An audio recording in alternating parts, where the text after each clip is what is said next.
नमस्कार, मैं डॉक्टर चैतन्य हूँ और हम देख रहे हैं हमारा चैनल क्रिटिकल केयर बेसिक्स। इसमें हम देख रहे हैं ईसीजी ट्यूटोरियल और ईसीजी ट्यूटोरियल में this is the 11th tutorial जिसमें हम देखेंगे एक्यू ECG in coronary artery disease part. Coronary arteries में जब भी खून का बहाव कम होता है, वो चाहे थ्रोम्बस से हो, मतलब कुछ खून का धक्का आर्टरी के अंदर फंस गया हो, या वैसोस्पाज्म से हो, या मतलब आर्टरी सिकुड़ गई हो, या शरीर में ब्लड की मात्रा इतनी कम है कि ब्लड की ऑक्सीजन कैरिंग कैपेसिटी कम हो गई है। तो कुल मिलाकर अगर हार्ट को पर्याप्त मात्रा में ऑक्सीजन नहीं मिल रहा है तो मायोकार्डियल इश्चेमिया होता है। इश्चेमिया केवल टिश्यू इंजरी होती है। इंजरी के बाद सेलुलर डैमेज और इन्फार्क्ट या सेल डेथ होती है। ये जो सेल डेथ है दैट इज इरिवर्सिबल, मतलब ये रिवर्ट नहीं की जा सकती। अगर थोड़े देर के लिए सडनली ब्लड सप्लाई कम हो जाता है तो there can be myocardial stunning. Stunning मतलब मायोकार्डियम काम करना बंद कर देता है, कम कर देता है, परंतु ब्लड सप्लाई जैसे नॉर्मलाइज होता है तो फिर से काम करने लगता है, दैट इज स्टनिंग। और लंबे समय से अगर ब्लड सप्लाई कम होता गया तो that something called as hibernation. Hibernation मतलब जो मेंढक वगैरह समर आने पे जैसे अंदर जाके बैठ जाते हैं और फिर वर्षा ऋतु आने पे फिर से निकलते हैं, वैसे ये सेल्स एकदम ठंडे अवस्थे में काम करना कम कर देती है और जब ब्लड सप्लाई अच्छे से मिलने लगे तब फिर से काम करने लगते हैं, दैट इज कॉल्ड हाइबरनेशन। तो स्टनिंग एंड हाइबरनेशन ये रिवर्सिबल है, व्हाइल हाइपोक्सिक टिश्यू इंजरी के बाद सेल डैमेज और जब नेक्रोसिस होता है that is irreversible.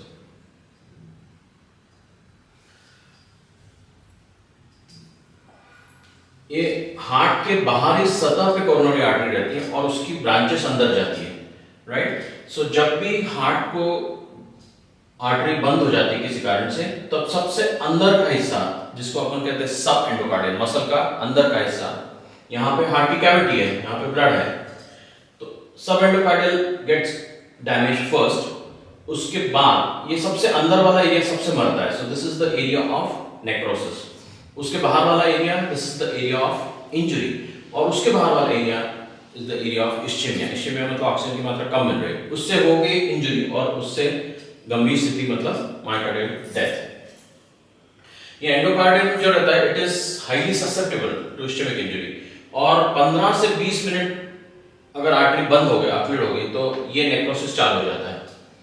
Central core of necrotic tissue, ये central core of necrotic tissue surrounded by area of injury, और उसके बाद ischaemic zone.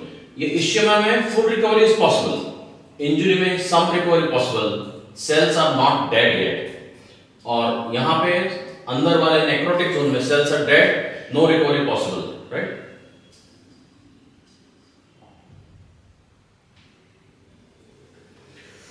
Current injury patterns, ST segment deviation.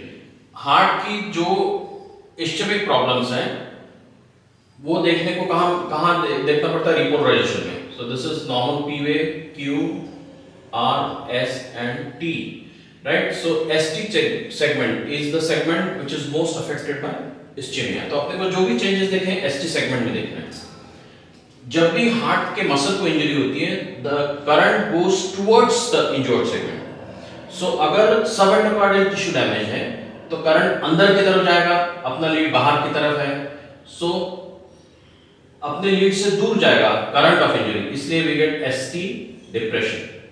While अगर पूरा ट्रांसम्यूरल इन्फार्क्ट है तो करंट इंजरी मतलब बाहर की तरफ आ रहा है, करंट ऑफ इंजरी, इसलिए we get ST elevation.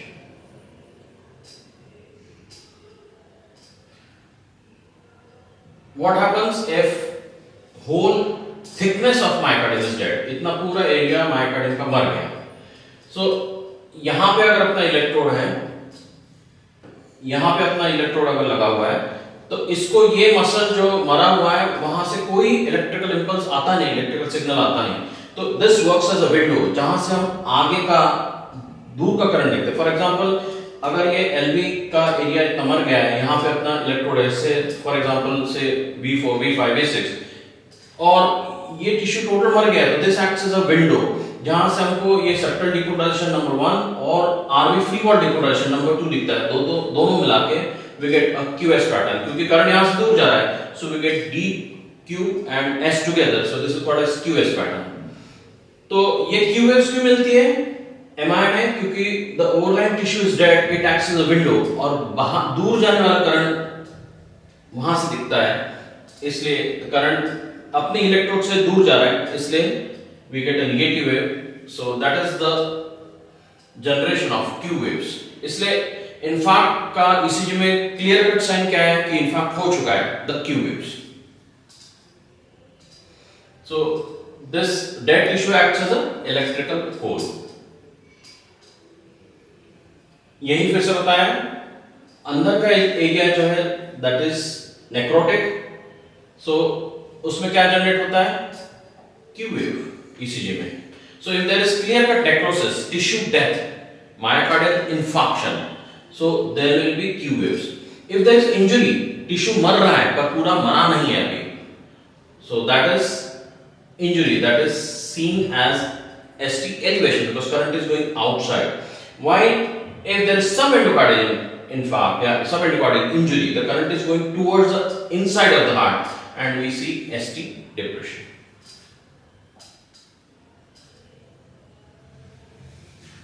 So what are the signs of infarction? Q waves, QS, QR और QR complex. ये nomenclature में हमने देखा है.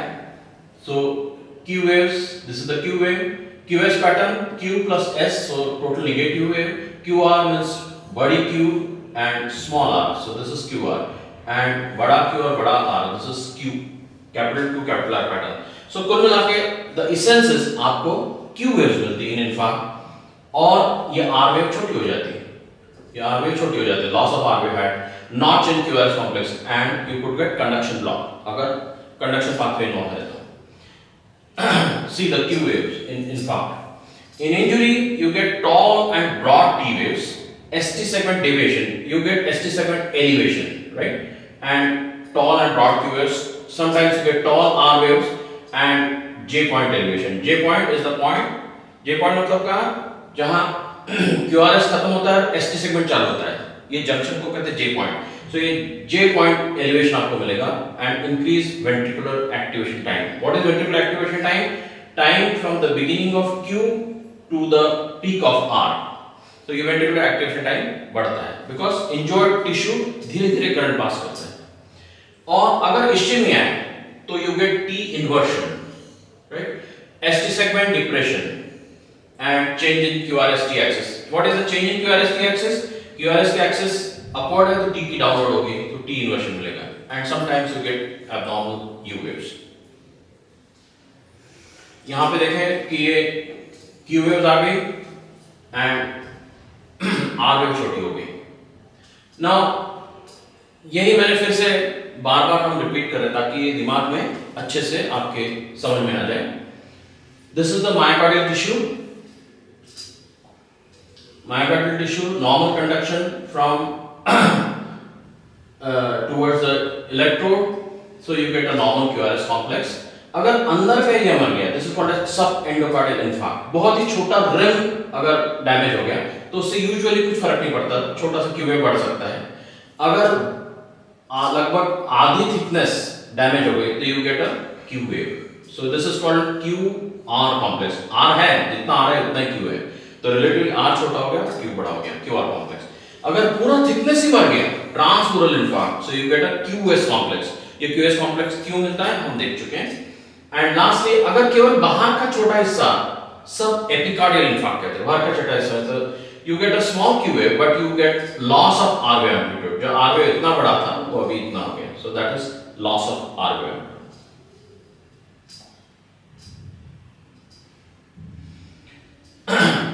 This is the normal cardiac action potential. ये हम देख चुके हैं हमारे एक्शन पोटेंशियल के इनिशियल ईसीजी क्लासेस में. इसमें फोकस बस इतना ही करना है कि this is the phase 4. Phase 4 में क्या होता है? धीरे धीरे कैल्शियम आयंस अंदर आते हैं आजू बाजू के सेल से और एक थ्रेशोल्ड पोटेंशियल जैसा रीच होता है वैसे सडनली यहाँ पे चैनल्स खुलते हैं and sodium comes inside. So that is stage 0 जब बहुत सारा सोडियम इनसाइड होता है, एंड ये जब करंट पॉजिटिव की तरफ जाता है इसको कहते हैं डीपोलराइजेशन। उसके बाद करंट कैल्शियम आयंस बाहर जाने लगते हैं, पोटेशियम बाहर जाने लगते हैं, और एट दिस पॉइंट फेज 2 उसमें जितना पोटेशियम बाहर जाता है उतना ही कैल्शियम अंदर आता है। सो इलेक्ट्रिकल पोटेंशियल लगभग फ्लैट सा होता है, तो न नीचे आ रहा है ना ऊपर हो रहा है। This is phase 2, right. उसके बाद फेज 3 में पोटेशियम चैनल्स खुल जाते हैं और देयर इज रैपिड रिपोलराइजेशन। सो ये इसलिए हम रिवाइज कर रहे थे कि व्हाट हैपेंस, और ये एसटी सेगमेंट एलिवेशन क्यों होता है मायोकार्डियल इंफार्क्शन में।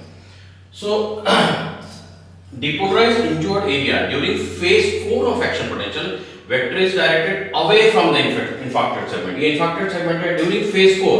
phase 4 इसे जगह कहाँ से देखते हैं, TP segment, मतलब T wave खत्म होने और P wave की शुरुआत में जो वेव जो ECG का पार्ट आता है, suppose Q R S T उसके बाद P, so this is the TP segment, right? So this TP segment, इसमें क्या होता है, TP segment sags down. Why? Because during the phase 4 vector is directed away from the infarcted segment. ये जो vector है infarcted segment से दूर जाता है, इसलिए during phase 4 there is TP segment depression, right? और during phase 2 of action potential there is delayed conduction in the injured region. Vector during phase 2 is delayed maximum depolarization in injured tissue. So vector कहाँ जाता है, towards the infarcted segment. That is the reason for ST segment elevation. तो this is the true isoelectric line. यहाँ पे TP segment depression हो रहा है और ST segment elevation आ रहा है। तो अपने को क्या दिखता है, अपने को this is the apparent isoelectric line. अपने को लगता है TP segment is normal है, तो अपने को क्या दिखता है, केवल ST segment elevation। पर जो अपने को ST segment elevation दिख रहा है apparently, that is a combination of TP depression and ST elevation, right? So TP depression क्यों होता है? Because during the phase 4 current is going away from the injured segment, while during phase 2 the current of injury is going towards the injured segment. Subendocardial segment में subendocardial infarct में इसका उल्टा होता है। During phase 4 during subendocardial injury vector TP segment is directed towards the overlying lead. ये अपना lead है। So ये phase 4 का जो करंट है that is directed towards the lead in subendocardial injury. तो there is some TP segment elevation. While the current of injury in phase 2 of depolarization is directed away from the lead, इसलिए it causes ST depression. So ये isoelectric line है, पर अपने को जब ECG देखते हैं तो अपने को apparent आइसोइलेक्ट्रिक लाइन देखते हैं, क्योंकि अपने को अपन इसको TP सेगमेंट को आइसोइलेक्ट्रिक मानते हैं यूजुअली। सो अपने को क्या दिखता है, ये उठी हुई नहीं दिखती, ये नीचे हुई दिखती है। So what we see is ST depression, right? So in subendocardial ischemia this is the cause of ST depression, while in full thickness या subepicardial ischemia we get ST elevation.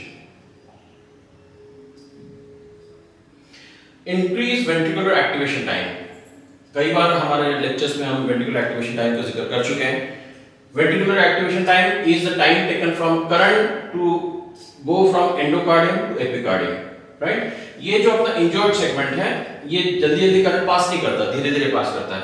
इसलिए time taken by the current to reach from endo to epicardium ये prolong होता है। How do we measure the ventricular activation time? Point X to point Y. What is point X? Beginning of Q wave. What is point Y? The peak of R wave. Increased ventricular activation time and tall R wave are due to injury, block. Normally क्या होता है, ये जो जब यहाँ पे depolarize हो जाता है ventricular free wall, left ventricular free wall मान लो, तो उसी टाइम opposite current रहता है जो right ventricular free wall का रहता है, इसलिए ये करंट इस साइड और थोड़ा सा करंट उस साइड, इसलिए अपने को R wave एक बीच के साइज के R wave मिलती है। परंतु इन्फार्क्शन में क्या होता है, ये करंट तो पहले ही चला गया, ये धीरे-धीरे जा रहा है, तो ये यहाँ आने तक ये सब करंट्स खत्म हो चुके होते हैं, इसलिए this current is relatively unopposed, उसको रोकने वाला कोई नहीं। जब अपने ECG लीड देखते हैं तो इसके लिए we get a tall R wave. So that is the cause of generation of tall R wave in acute MI and साथ में ventricular depolarization time का बढ़ना, right? Now the T wave abnormalities. Normally what happens is अपना जो depolarization होता है वो endocardium से एपिकार्डियम की तरफ होता है, बाहर की तरफ होता है, while अपना repolarization जो होता है वो बाहर से अंदर की तरफ होता है। ये ऐसा क्यों होता है उसके समझने के लिए मेरे अर्लियर वीडियोस आप देख लीजिए। मेरे ख्याल से वीडियो सेकंड या थर्ड इसी ट्यूटोरियल में आपको इसके बारे में डिटेल डिस्कशन हुआ है, बट जस्ट यहां पे इतना ही बताना काफी है कि डिपोलराइजेशन अंदर से बाहर होता है, while डिपोलराइजेशन बाहर से अंदर होता है नॉर्मली। परंतु इन एमआई इन इश्केमिया डिपोलराइजेशन अंदर से बाहर होता है और रिपोलराइजेशन भी अंदर से बाहर होता है। So that is the cause of T wave inversion, right?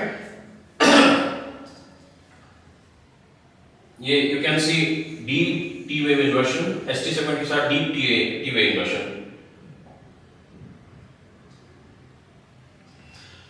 ECG का अनन्य साधारण महत्व है in diagnosis of acute myocardial infarction.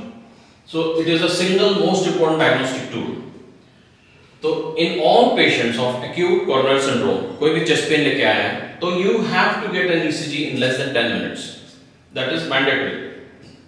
इसमें ये भी याद रखना जरूरी है कि not all the patients with acute coronary syndrome will have a abnormal ECG. So up to 1 to 6% of people will have a normal ECG in spite of having cardiac muscle injury. तो आपको बार-बार repeat करना है ECG को, right? What are the ECG changes in acute myocardial infarction? So the changes are in 3 phases. पहली phase है hyper acute phase, मतलब कुछ मिनट से कुछ घंटों तक। फिर इवॉल्व फेज और फ्यू आवर्स। इवॉल्व फेज मतलब पूरा मायोकार्डियल इंफार्क्ट हो गया है, इंजरी हो गई, उसके बाद तो कुछ घंटों तक चलती है। And then chronic stabilise phase, तो कुछ दिनों से लेकर कुछ हफ्तों तक।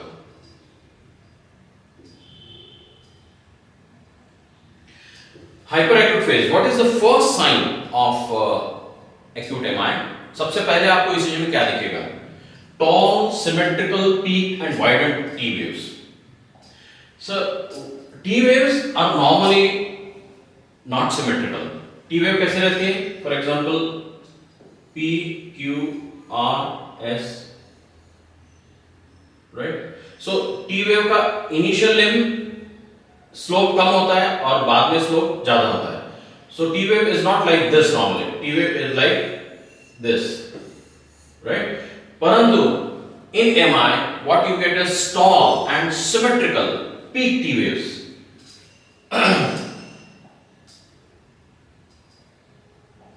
सो you get tall symmetrical widened peak T waves. So this is called grade 1 इश्केमिया।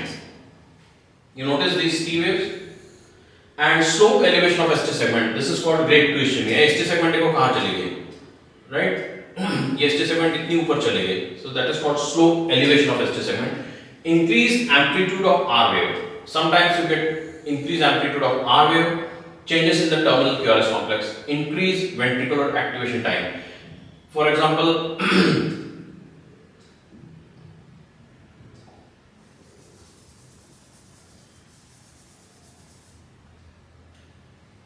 कहां से देखेंगे वेंट्रिकुलर एक्टिवेशन टाइम? सपोज अपन यहां से देखते हैं, यहां बिगिनिंग ऑफ क्यू है तो this is peak of R wave समझ लो। So this time ventricular activation time is increase. Normally कितना होता है? 45 मिलीसेकंड से कम होना चाहिए या 60 मिलीसेकंड तक होना चाहिए। यहां पे ये बढ़ गया तो 3 स्क्वायर्स अप्रोक्सीमेटली हो गया, 1.5-2 स्क्वायर्स हो गया। So it is definitely more than 80 milliseconds. And few minutes to few hours में आपको ये हाइपर एक्यूट चेंजेस कुछ मिनटों में मिलते हैं। So if you can pick up these changes you can immediately have a suspicion that patient is having acute MI.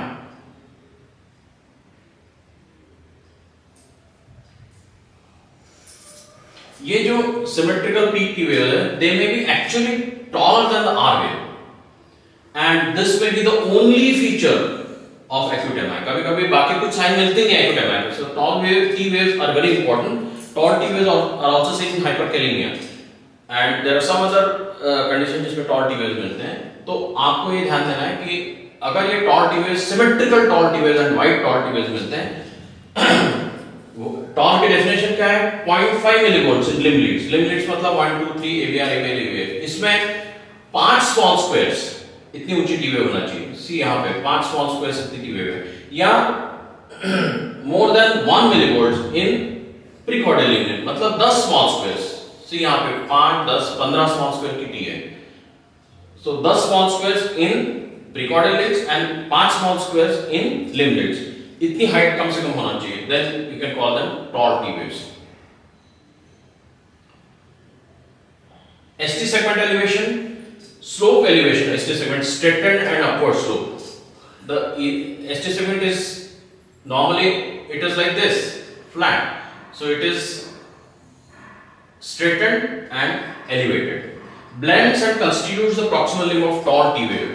मतलब यहाँ पे ST segment खत्म होती और ये T wave चालू होती. यहाँ पे T wave का जो proximal limb है इससे मिक्स हो जाती है. This may be the earliest sign may be straightening. ये जो earliest sign में भी ये जो ST segment है ऐसे straight हो जाएगा और फिर elevate होगा. ये जो ग्रीन में मैंने deliberately इसको लिया है, ये अपने को by heart होना चाहिए कि what is the actual definition of ST segment elevation MI. उसका नाम ही STEMI है. STEMI का मतलब ST segment elevation. ST segment ऊपर जाती है. ऊपर मतलब कितनी जाती है? तो new onset J point and ST segment elevation हम देख चुके. What is the J point? What is J point? जहां QRS खत्म होता है मतलब S वेव भी खत्म होती है और ST चालू हुई. सो ये जो पॉइंट है that is J point. So new onset J point elevation and ST elevation in two contiguous leads. What is the meaning of contiguous leads? ऐसे लीड जो एक ही एरिया हार्ट का दिखाते हैं. For example 2 3 AVF are contiguous lead for the inferior wall, while V5 V6 1 AVN are the contiguous leads for lateral wall. V1 V2 V3 V4 are the contiguous leads for anteroseptal wall, right? तो more than 0.1 millivolt, that is 1 mm in 2 3 AVF and V4 V5 V6 1 and AVL. तो ये जो limb Leeds हैं और and lateral precordial leads हैं उसमें 1 millimetre ST elevation is significant पर दो लीड्स पे दिखना चाहिए और 0.2 मिलीवोल्ट्स इन V2 to V3 in males. ये जो V2 V3 लीड्स है एकदम एंटेरोसेप्टल लीड्स है, वहां पे नॉर्मली भी थोड़ा सा ST एलिवेशन ऐसा लग सकता है. इसलिए इसमें अगर 40 के ऊपर है मेल है तो कम से कम 2 मिलीमीटर ST एलिवेशन होना चाहिए. अगर 40 के नीचे है, कई एथलीट्स में मिलता है आपको, इसलिए यंग आदमी है तो इसको 0.25 मतलब लगभग 2.5 मिलीमीटर ऊपर होना चाहिए. और अगर फीमेल्स है तो 1.5 मिलीमीटर ऊपर होना चाहिए. कौन से लीड्स में? V2 V3 में, एंट्री लीड्स में. बाकी लीड्स में 2 3 AVF V5 V6 इसमें 1 मिलीमीटर सफिशिएंट अगर दो लीड्स में मिले और एक ही एरिया दिखाने वाले मतलब कॉन्टिग्यूअस लीड्स में मिले, राइट? अगर fresh left bundle branch block आता है so that is also a sign of acute myocardial infarction. इसमें J point elevation दिख रहा है. So you can see the J point elevation. J point is the junction of QRS and ST segment. अपन देख चुके हैं. Prolonged electrical conduction in the Purkinje fibers and ischemic region. You can see the terminal changes in the QRS complex. So QRS complex terminal area में change. Initial QRS complex में कोई changes नहीं दिखते. Either J point elevation or loss of S wave. मतलब यहाँ J point ऊपर आ गया, S wave गायब भी हो गया. There is no S wave, right? ये QR खत्म होता है, सीधा T चालू होता है, right? How to measure ST segment elevation? देखना कैसे है? तो this is the J point. यहाँ पे J point से ST segment कितना ऊपर है, कितने small squares ऊपर है. That is how you count the ST segment elevation. तो हम कुछ examples देखते हैं. This is inferior ST segment elevation MI. Inferior leads कौन से होते हैं? 2, 3 and AVF. उसमें you can see the J point elevation and you can see ST elevation more than 2 millimeters and उसके जो अपोजिट लीड्स है उसमें you see the ST depression. For example, even in AVL you see the ST depression and V2 you see ST depression. ये जो reciprocal changes हैं ये ST elevation से ये reciprocal ST depressions are always lesser. So this is a case of inferior ST segment elevation MI.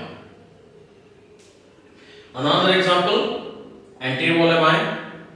Now यहाँ पे भी आप reciprocal depressions देख सकते हो. Reciprocal depression may be seen in opposite leads. For example, anterior wall MI है, यहाँ पे tall ST segment elevation दिख रहा है, and opposite leads 2, 3 and AVF. Here, here and here you can see ST depressions. But जैसा कि हम discuss कर रहे हैं कि ST elevation जितना है उसकी अपेक्षा ये reciprocal depression is always lesser.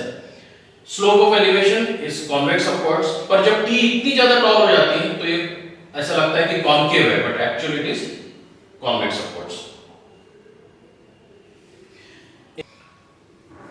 Increase amplitude of R wave. ये increase amplitude क्यों होता है ये हम पहले भी डिस्कस कर चुके हैं कि जो फर्स्ट डिपोलराइजेशन का कौन सा होता है सेप्टम, दूसरा डिपोलराइजेशन ऑफ फ्री वॉल. परंतु ये मान लो लेफ्ट साइडेड इंफार्क्ट है तो ये डिपोलराइजेशन यहाँ पे स्लो होता है क्योंकि देयर इज इंजरी, इसलिए ये करंट डिले होता है, ये करंट अपोजिट साइड करंट पहले ही खत्म हो जाता है, इसलिए this R wave can become taller than otherwise it should be. So जैसे यहाँ पे दिख रहा है this is tall R wave. Second is J point elevation of more than 50% of R wave in leads with QR complex. यहाँ QR complex है, छोटा q और R. तो जहाँ पे QR complex है वहाँ पे कम से कम 50% J point elevation हो जाता है, right? And disappearance of S wave in leads with RS complex. जहाँ ये RS complex है, for example this is the lead with RS complex, वहाँ पे you get loss of S wave. So ये दोनों मिला के this is called as grade 3 ischemia. And lastly, increased ventricular activation time. Ventricular activation time कहाँ से गिनते हैं? From the beginning of Q wave to the peak of R wave. So ये जो time is the time taken from by the current to reach from endocardium to epicardium, right? तो जो कि injured tissue है इसमें time ज्यादा रहता है. नॉर्मली ये टाइम 40 मिलीसेकंड मतलब एक छोटा स्क्वायर से ज्यादा नहीं होना चाहिए, इसमें बढ़ जाता है. सो ये जो चेंजेस अपने अभी डिस्कस किए हमने वही समराइज किए हैं इश्चेमिया सीवियरिटी स्कोर, कार्लोस के ब्रेन बॉम्ब स्कोर बोलते हैं उसको. ग्रेड 1 चेंजेस क्या मिलता है इसमें? Toll T waves, right? Grade 2 slope elevation of ST segment and grade 3 यही 50% of J point elevation of the preceding R wave and loss of S waves. जब MI हो गया, what is the sign of injury? ST elevation. But जब MI हो गया, tissue death हो गई, the sign of tissue death is Q wave. So appearance of new Q waves in form of QS, QR or decreased R wave amplitude. So it can be QS जहाँ पे QRS मिलके deep negative complexion आ गया, या it could be QR, right? Or there could be simply decreased R wave amplitude. Decrease in J point segment elevation. ये J point जो elevated था वो धीरे-धीरे कम होने लगता है. Third is T wave inversion. जो T wave tall T wave थी that Q waves to T wave inversion.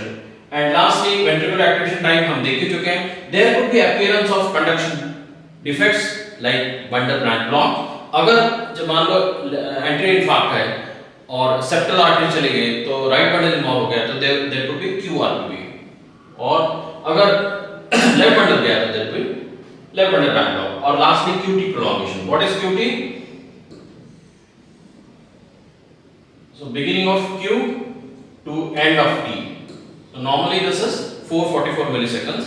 ये भी चौड़ा हो जाए क्योंकि करंट पास होने में टाइम लग रहा है. Now Q wave is pathognomonic of myocardial necrosis, right? So this is diagnostic of tissue death or myocardial necrosis. And what does it indicate? Irreversible myocardial damage, right? So tissue death हो गई. Now how to diagnose these Q waves, when to say कि ये Q wave significant है कि नहीं है. कभी-कभी Q waves normal भी हो सकते हैं, insignificant भी हो सकते हैं. तो what is the definition of important significant Q waves denoting myocardial necrosis, right? तो उसमें अलग-अलग रूल्स, अलग-अलग लीड्स के लिए अलग-अलग रूल्स हैं. For leads V1 to V4, right? The Q wave should be 30 milliseconds. मतलब नॉर्मली एक छोटा स्क्वायर कितना होता है 40 मिलीसेकंड, लगभग 3/4 चौड़ी, accept in lead 2 3 and AVR. Lead 3 का अलग से अपन देखेंगे, लीड 3 के लिए अलग ही नियम है, and AVR. So these are considered pathological anterior Leeds.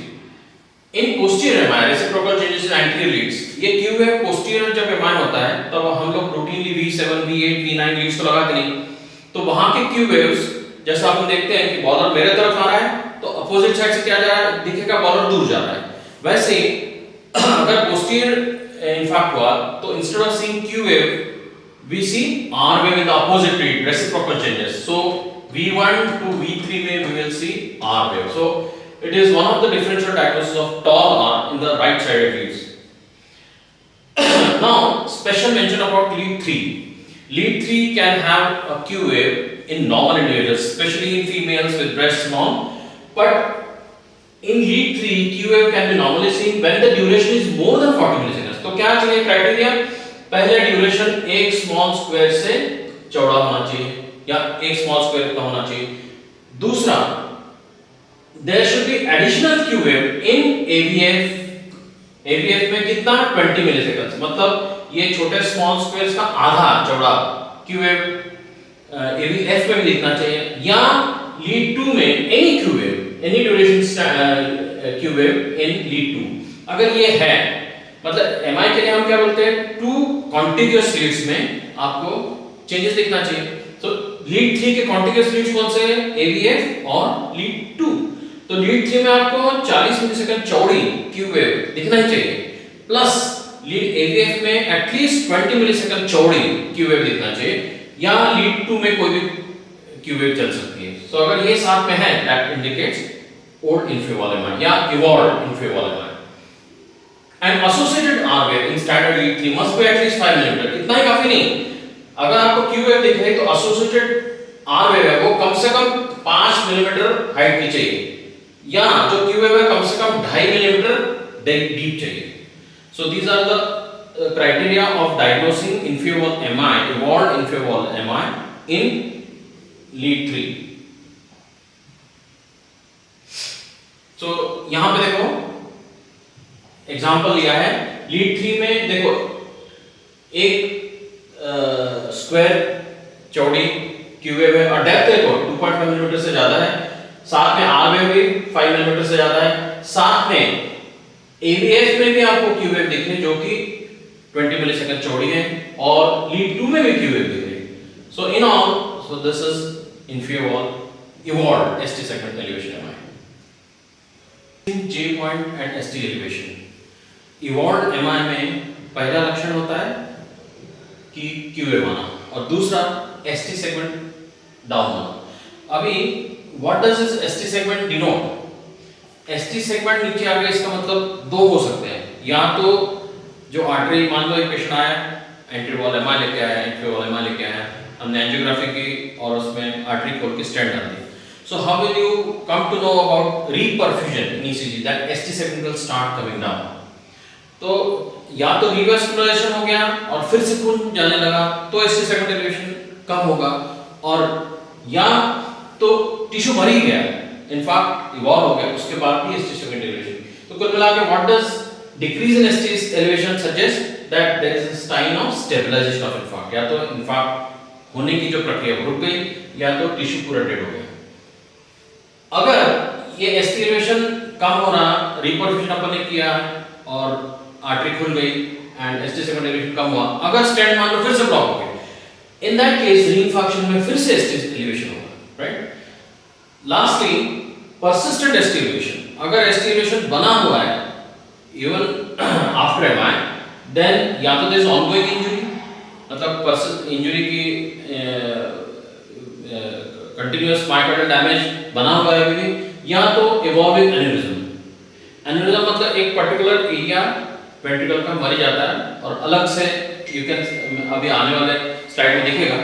तो एन्यूरिज्म अगर ST segment after 6 weeks, MI के बाद 6 वीक्स के बाद भी अगर एसटी सेगमेंट एलिवेटेड मिला, then it is likely to be aneurysm.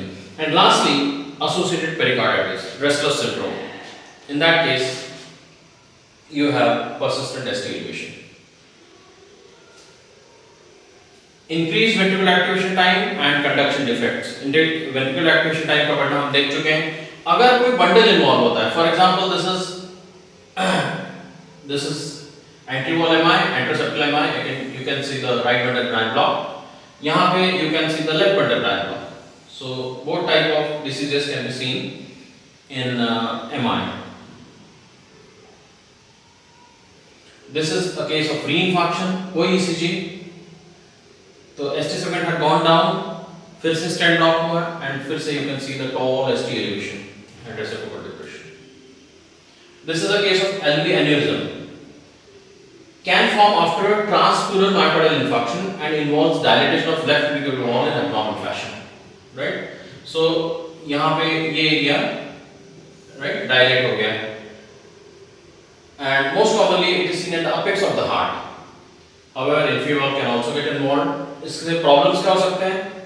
Heart failure हो सकता है, यहाँ पे thrombus बन सकता है and thrombus can dislodge and cause brain infarct.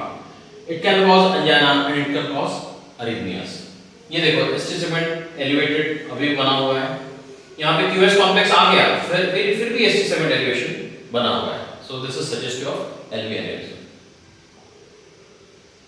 QT prolongation in large MI, persistent ischemia, QT may get prolonged और जब QT ज़्यादा prolong होता है तो such patients can have VT or ventricular fibrillation.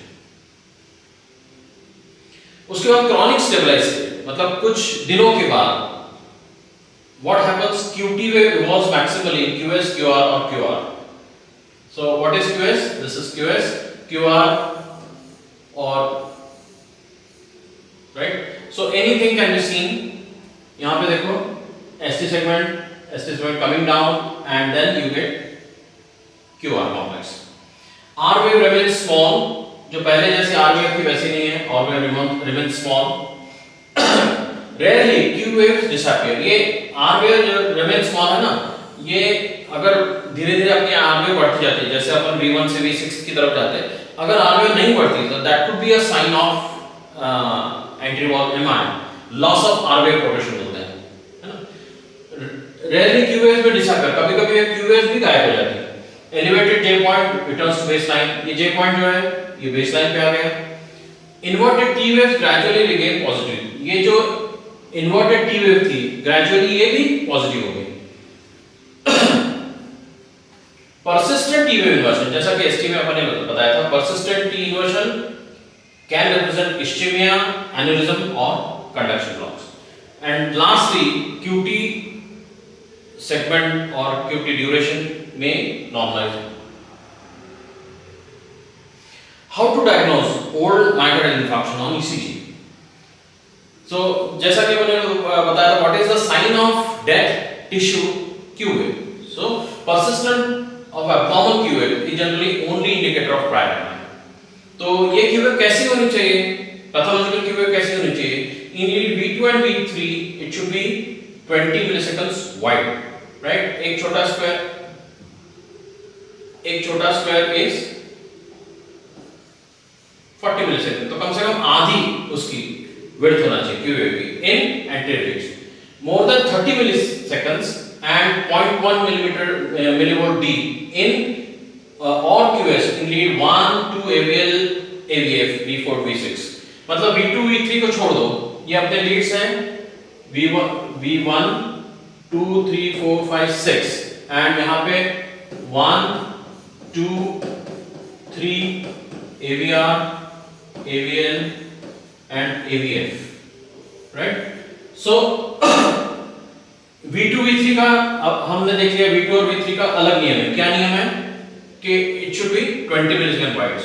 बाकी लीड्स में एक्सेप्ट लीड 3 में, accept Leeds में क्या नियम है कि it should be 30 मिलीसेकंड. ये बाकी लीड्स में it should be 30 मिलीसेकंड. मतलब ये छोटा स्मॉल स्क्वायर 40 मिलीसेकंड है, कम से कम 3/4 वाइड होना चाहिए, right?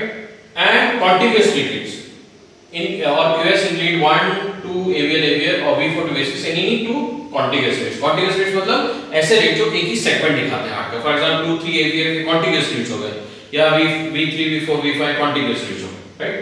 And R wave more than 40 milliseconds in V1 V2 or RY is more than 1, ये is a sign of positive wall MI. ये positive wall में अपन V7 V8 V9 लगाते हैं तो वहां की वेव्स नहीं दिख पाएंगी, तो उसके reciprocal changes tall R, and वो टॉल आर कैसा चाहिए कि it should be 40 millisecond wide, है ना, इन V1 V2 और R by S रेशियो मतलब R is taller, S छोटा, R by S ratio should be more than 1, and concordant T wave should be positive, right? So these are the signs of positive wall. Old MI. Low voltage R wave with persistent notching of QRS complex will be the only sign. कभी-कभी लो, जैसा कि मैंने बताया, poor progression of R wave could be the only sign of MI. कभी-कभी Q wave भी ठीक हो जाती है, right? So this is old entry wall MI. Any Q wave in lead V2 V3 अपन ने अभी देखा था. So V2 V3 में this is V2 and V3. See the Q wave. बढ़िया दो स्क्वायर लगभग 80 मिलीसेकंड है, 60-70 मिलीसेकंड वाइड है, QS complex in V2 V3. So this is old entry wall MI. वैसे ही old inferior wall MI, Q wave of 30 milliseconds and 0.1 millivolt deep, है ना, 30 milliseconds in lead 2 कहाँ गया है, lead 2 3, and see the depth of Q wave, AVF. So this is old inferior wall MI. Old posterior wall MI as seen by a R wave in V2, right? So this is a tall R wave, एक small square wide है, मतलब 40 millisecond wide. R by S ratio is more than 1, and you can see a positive T wave, concordant T wave, right? In absence of conduction defect. So there is no conduction defect. ऐसा नहीं कि right bundle branch block होगा, ऐसा कुछ नहीं है. Thank you. So this is end of part 1 coronary artery disease, ECG in coronary artery disease. ये हम जल्द मिलता है part 2 में, जहाँ localization of infarct and non-ST segment derivation MI और सब कुछ और चीजें MI के बारे में देखेंगे. Thank you so much.